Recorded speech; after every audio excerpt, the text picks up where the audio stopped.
মাননীয় প্রধানমন্ত্রী বঙ্গবন্ধু কন্যা মানে তিনি একটা অসহায় অবস্থার মধ্যে পড়েছেন।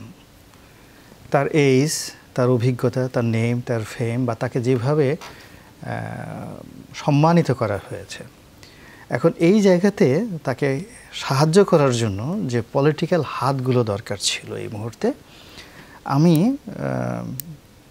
আমি তার পাশে ঠিক ওইরকম পলিটিক্যাল কোনো হাত দেখছি না যে হাত দিয়ে এই মুহূর্তে সরকারের যে চলমান সমস্যাগুলো সমাধান করা যেতে পারে। ফলে এই সমস্যাটাগুলো অ্যাবসলিউটলি ঘুরে ফিরে দায় দায়িত্বটা এককভাবে প্রধানমন্ত্রীর হাতে, মাথার উপর, ঘাড়ের উপর এই চাপগুলো পড়ছে, যেটি এই মুহূর্তে এককভাবে তার পক্ষে নিষ্পত্তি করা সম্ভব নয়।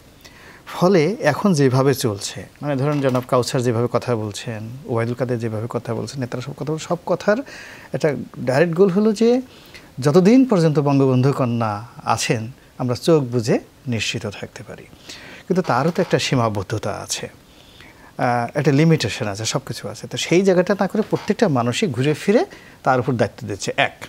দুই নম্বর হলো প্রতিটি মানুষ বসে আছে যে উনি কখন কমান্ড করবেন। যেমন আইনমন্ত্রী, তাকে বলা হলো জামাত কবে নিষিদ্ধ হবে, তিনি কোনো মন্তব্য না করে যেটা বললেন যে আমি প্রধানমন্ত্রী দ্বারা নির্দেশিত হয়েছি আগামীকালের, মানে এটা খুব দ্রুত প্রধানমন্ত্রী বলেছেন দ্রুত করার জন্য, আমাদের একদম শেষ সময়, হ্যাঁ আগামীকালের মধ্যে। উনি বলেন যে আগামীকাল কি এটা হবে, সাংবাদিক বলেন যে ইনশাআল্লাহ আগামীকাল হবে।